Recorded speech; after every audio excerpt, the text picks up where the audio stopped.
Set ikan duyung punya senaman pada masa yang sama, bebaskan you punya segala-gala sakit badan, sakit bahu, sakit pinggang, sakit kaki semua boleh dapat bantu dengan senaman ini. Perut kemut. Tahan perut, jangan tahan nafas bahu turun. Tegak tangan letak kat pinggang. Okay, let's go. Kaki. Rasa dekat pinggul, kaki semua Badan jangan ikut. Kalau you ikut you punya badan dengan kaki, semua tak rasa sudah. Macam ni tak ada rasa punya. So badan you stay depan. Wah, itu pinggang, itu punggung, itu kaki, semua rasa. Kalau you tak balance, you jangan buat gerakan besar kawan baru. Sikit je macam ni. Janji badan you stay depan, kaki kat belakang. Sikit punya gerakan pun jadi punya, ada hasil punya.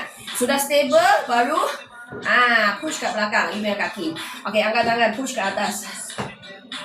Tarik ke atas, kaki tarik ke bawah. So satu badan tertarik punya rasa. Kalau you ada masalah sakit pinggang, ini senaman sangat sesuai.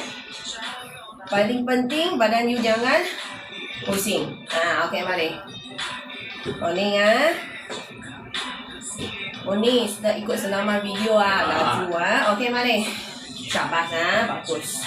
So korang kena aturkan sendiri punya masa.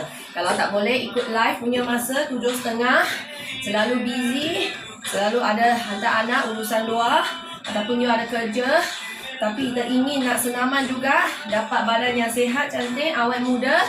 Senaman bila-bila masa, ikut video saja. Okay, mana?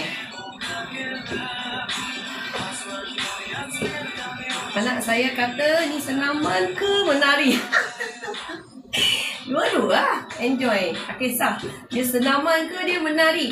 Janji berkesan. Betul. Okay, sekarang kita tepuk balik.